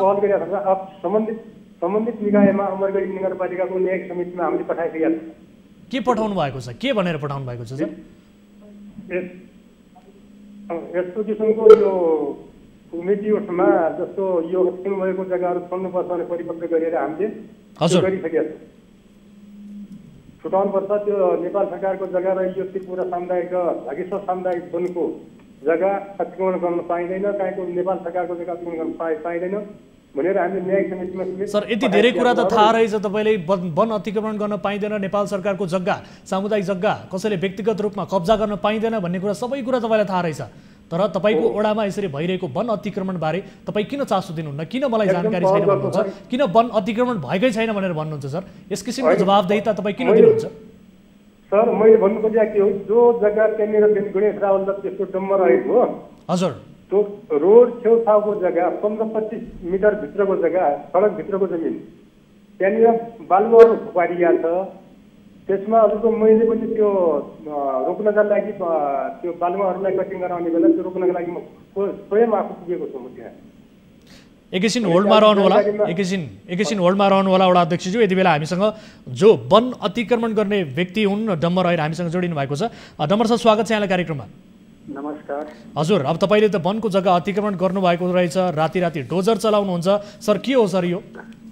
मेरो परम्परादेखि मैले यही जग्गा जमिन उपभोग गरी खाइ पाएको थिएँ होइन, मेरो बुवा बाजेदेखि। हजुर, अनि मेरो बाजेले अनि त्यो गणेश रावल भन्नेलाई अलिकति 5 रोप्ने जग्गा बिक्री वितरण गरे हुनाले त्यसले अनेकौँ लान्छना लाउँदै होइन। हजुर, कहिले श्रीमतीमाथि हातपात गर्दै, कहिले ममाथि हातपात गर्दै, मेरो जग्गा हो, मेरो अधिकार मैले गरेको जग्गामा होइन, मैले पनि गरेको छु, मलाई पनि त्यो ठाउँमा अलिकति बेच्न दिनु पर्यो भनेर त्यसले बारम्बार ममाथि। सर त्यसो भए त उहाँले पनि त्यो सरकारी कागजातहरू सबै उहाँले बनाउनु भयो होला है, कृत्य हस्ताक्षर गरेर त्यहाँ डकुमेन्ट बनाइएको छ, वन कार्यालयमा उठाइएका मुचुल्काका कागजातहरू भेटिँदैन यति बेला, त्यो किसिमको हरकत त्यहाँ भएको छ, त्यो सबै उहाँले गर्नुभयो होला है त्यसो भए? हो अहिले होइन 40 सालभन्दा यतिको यता मात्रै त्यो गणेश रावलाई गरिराखेको छ। अहिले यो जग्गा मेरो परम्परादेखि मेरो बुवा बाजे दलबहादुर र अनि पदम बहादुर अहिलेको तपाई आफू गल्ती गर्ने, तपाई आफूमा इमान नराख्ने, वनको जग्गा अतिक्रमण गर्ने सबै डकुमेन्टहरू हामीले दर्शकलाई देखाइरहेका छौँ। यति बेला जे जति डकुमेन्ट्सहरू छन् त्यो सबै डकुमेन्ट हामीले देखाइरहेका छौँ दर्शकहरूलाई, टेलिभिजनमा हेरिरहनु भएको छ। सर तपाई आफू चाहिँ इमान नराख्ने, उल्टै अरूलाई आरोप लाउँदै हिँड्ने सर, तपाईले जग्गा वनको जग्गा किन अतिक्रमण गर्नुभयो? अहिले राति राति डोजर चलाउनुहुन्छ सो क्षेत्रमा सर? वनको जग्गा होइन, यो मेरो परम्परादेखि बुवा बाजेदेखि बनाइ खाइ पाएको जग्गा हो। वनको जग्गा कुनै अतिक्रमण गरेको छैन। सामुदायिक वन, राष्ट्रिय वनको जग्गा खाइदिने परम्परागत भन्दैमा सर तपाईले पाउँछ? बुवा बाजेलाई, मेरो बाजे बुवालाई सोध्नुहुन्छ, मेरो परम्परादेखि घर बाँच्ने बनेको छ, सबै परम्परादेखि। लाल पूर्जा छ तपाईसँग? नम्बरी लाल पूर्जा छ? मेरो बाबुको नाममा 5 रोप्ने लाल पूर्जा पनि छ। अलिकति 25 मिटर रोडको छोडेर बिचमा अलिकति पुरानै परम्परादेखि चलाए आएको मेरो खाइ पाएको जमिन। परम्परा भन्दैमा वन मास्न पाइँदैन सर, वनको जग्गा मास्न पाइँदैन, परम्परागत रूपमा बसेका छौँ भन्दैमा तपाईले वनको जग्गा, नेपाल सरकारको जग्गा कुनै पनि हालतमा अतिक्रमण गर्न पाउनुहुन्न। त्यसरी राति डोजर चलाएर त्यहाँ माटो उत्खनन गर्ने, विभिन्न किसिमका संरचना बनाउने यो पाउनुहुन्न सर तपाईँ। यो कानुन विपरीत हो। तपाईँ जतिसुकै गराउनुहोस्, जतिसुकै बोल्नुहोस्, तर तपाईँले यसरी वनको जग्गा, सरकारको जग्गा, सरकारी जग्गा, सामुदायिक वनको जग्गा, राष्ट्रिय वनको जग्गा अतिक्रमण गर्न चाहिँ पाउनुहुन्न सर। अतिक्रमण गरेका छैन। मैले परम्परादेखि खेती लाउँदै गरेर आफ्नो चलन भोगमा लिएर आलु लगाउने, काउली लगाउने, बन्दा लगाउने, गाई पाल्ने, भैँसी पाल्ने। एकातिर परम्परा छ भन्नुहुन्छ, अर्कोतिर कागजात छैन भन्नुहुन्छ सर, यो के हो सर? यो तपाईँले सँगसँगै अन्यलाई जसले यो विरुद्धमा आवाज उठायो ती स्थानीयलाई तपाईँ आरोप लगाइदिनुहुन्छ? हजुर, लाल पूर्जा परम्परादेखि हाम्रो बुवा बाजेले लाल पूर्जा पाउँ नेपाल सरकार सरकारको जग्गा हडपेर, सरकारको जग्गा हडपेर, वनको जग्गा हडपेर स्थानीय परम्परागत रूपमा बस्दै आएका छौँ भनेर भन्न पाइन्छ? यो ठाउँमा आएर तपाईँ यो जुन ठाउँमा यो घटना भयो कतिजना छन् तपाईँ जस्तै त्यहाँ थुप्रै हो कि अहिले अतिक्रमण नेपाल सरकारको जमिन कटानी फटानी गरेर हामीले अतिक्रमण गरेका छौँ, तपाईँ आएर हेर्नु होला नि त। यो बताउनुहोस् हामीसँग सबै डकुमेन्ट्सहरू यति बेला प्राप्त भएको छ, तपाईँलाई कहाँ कहाँ उजुरी परेको छ, मुचुल्का उठाइएको छ, तर त्यसको कागजात पनि यति बेला वन कार्यालयमा गएर भेटिँदैन। त्यहाँ कर्मचारीहरूको हरकतका कारण यो सम्मको जानकारी हामीलाई प्राप्त भएको छ सर। तपाईँसँगै अन्य कतिजना व्यक्ति हुनुहुन्छ यसरी वन मास्दै, वन अतिक्रमण गरेर बस्ने? म लगायत 145 जनाले लाल पूर्जा पाउनु बाँकी छ। हामी अवैध बसोबास भएका 145 जना जति छौँ हामी। यो 145 जना हुनुहुन्छ? 145 जना भन्दा अलिक बढ्ला हो, त्योभन्दा कम छैन। 145 जना भन्दा बढी छ। तर वनको जग्गा यसरी किन मासिरहनु भएको छ? राति राति डोजर चलाइरहनु भएको छ सर, तपाईँले डोजर चलाइरहनु भएको छ राति राति? डोजर चलाएको होइन, बुवा बाजेले हलो जोत्या छ, आलु लगाएको छ, मुला लगाएको छ, अनि गहुँ बकैदा लगाएको छ, तपाईले ढोका डोजर लगाएको छ, चलाएको अनि दृश्य हामीसँग छ सर। तपाईले डोजर चलाइरहनु भएको छ रातको 10 बजेपछि तपाईले त्यहाँ दैनिक रूपमा डोजर चलाउनुहुन्छ, यस्तो गर्न पाइन्छ? म त यहाँ करोडपति यहाँ जो छ दैनिकमा डोजर चलाएर साँझ बिहान खान यो गाडी धोएर रुख कटान गर्नु भएको छ, त्यहाँ माटो उत्खनन गर्नु भएको छ, नेपाल सरकारले दिया छ। हजुर मलाई त्यत्रो रात दिन डोजर चलाउने नेपाल सरकारले पैसा दिएछ। म कुनै करोडपति होइन, धनी होइन, एउटा तपाईले चलाउनु भएको छ तर डोजर कहाँबाट ल्याउनु भयो त सर? कहाँबाट ल्याउनु भयो त? सडक बिहाले त घुम सुधारको उसमा मेरो कहीँको त सेटिङमा ल्याउनु भयो होला सर? होइन मेरो जमिनमा त्यो घुम सुधारको रूपमा ढुङ्गा गएको थियो, ढुङ्गा सोध्ने क्रममा अलिकता ढुङ्गा सोधिदिए। अरू कुनै डोजर चलाएको छैन, डोजर मैले चलाए पनि छैन। म डोजर चलाउने सर तपाईको बोलीबाटै बुझियो तपाईँ बडो शक्तिशाली जस्तो व्यक्ति देखिनुहुन्छ सर, तर तपाईँ एउटा सार्वजनिक जग्गा सामुदायिक जग्गा हडपेर बस्न सक्ने मान्छेले एउटा सामान्य डोजर त जहाँबाट पनि मिलाउनुहुन्छ सर। गरिब झोपडीमा बस्ने गरिबको छोरा हो, मेहनत गरेर खाने हो। त्यो गणेश राज बकैदा तपाईको त बडो थाहा भयो सर। अनुसन्धान गर्ने भए त्यो भडार खाने पनि 78 लाख। तपाईँ त पहुँचवाला गरिब हुनुहुँदो रहेछ सर, पहुँचवाला गरिब। तपाईँ त पहुँचवाला गरिब, म एकदम गरिबको सबै मिलाउन सक्ने यसरी डोजर पनि सेटिङमा ल्याउने, राति 10 बजे पछाडि डोजर निर्बाध रूपमा चलाइदिने, वनको जग्गा मासिदिने। तपाईँ त पहुँचवाला गरिब हुनुहुँदो रहेछ सर, पहुँचवाला गरिब। पहुँचवाला होइन, म एउटा सानो झोपडीमा बस्ने मान्छे हो। मलाई 78 जिल्लाको मान्छे चिन्छ सर। सबैले जवाब दिने त्यही हो, आफ्नो गल्ती कसैले स्वीकार्दैन। तपाईँले पनि आफ्नो गल्ती स्वीकारिरहनु भएको छ तर यति कुरा चाहिँ याद गर्नु होला। डम्बरजी दृश्यले बोलेको छ, दृश्यले बोलेको छ डम्बरजी, याद गर्नु होला। तपाईले नेपाल सरकारको यसरी वनको जग्गा, राष्ट्रिय वनको जग्गा चाहिँ मास्न पाउनुहुन्न, यति कुरा चाहिँ याद गर्नु होला। यो कानुन विपरीत हो। तपाईले यदि त्यसो गर्नुभयो भने तपाईलाई कानुन लाग्छ सर, तपाईले त्यसो गर्न पाउनुहुन्न। सर यहाँ कुरा सुन्नुहोस्, मैले मासेको होइन, मेरो बुवा बाजेले अनि परम बाजेले मासेको होला। मैले चाहिँ कुनै हानि नोक्सानी गरेका छैन। तपाईसँग कागजात हुनु पर्यो नि त सर, तपाईसँग लाल पूर्जा हुनु पर्यो। तपाईले राति डोजर चलाएर त्यहाँ के गर्न खोज्नु भएको त? होइन सर, नेपाल सरकार वनको जग्गामा राति डोजर चलाएर 10 बजे पछाडि डोजर चलाएर गर्न चाहिँ के खोज्नु भएको यो बताउनुहोस् त? तपाईँ डोजर चलाएको मैले चलाएको छैन। त्यो घुम सुधार गर्दाखेरि माटो फाले आयो, माटोलाई आफ्नो जमिनमा स्थलगत रूपमा हामी आउँछौँ, समाउनु पाउँदैन।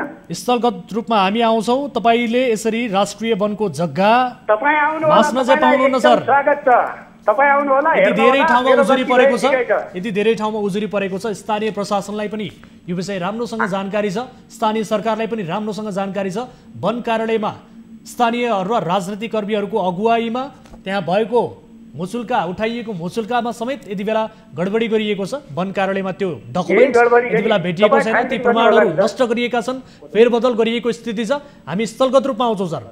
समय र जानकारीका लागि धन्यवाद।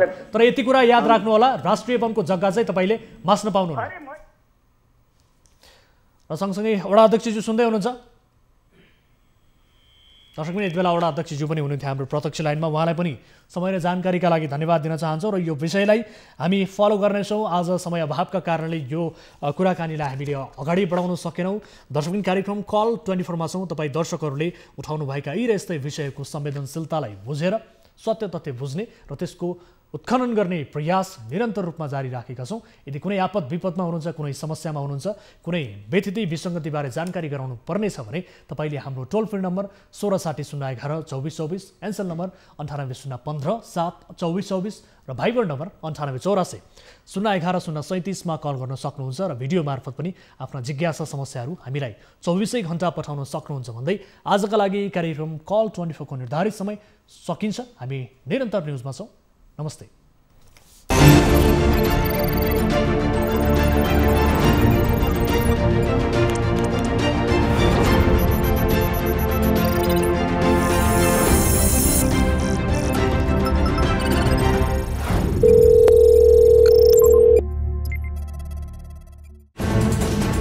कोरोनाले सृजना गरेको सङ्कटमा पल पलका न्युज अपडेट र हर क्षेत्रको कभरेजका लागि न्युज 24 नेपाल युट्युब च्यानललाई सब्स्क्राइब गर्नुहोला।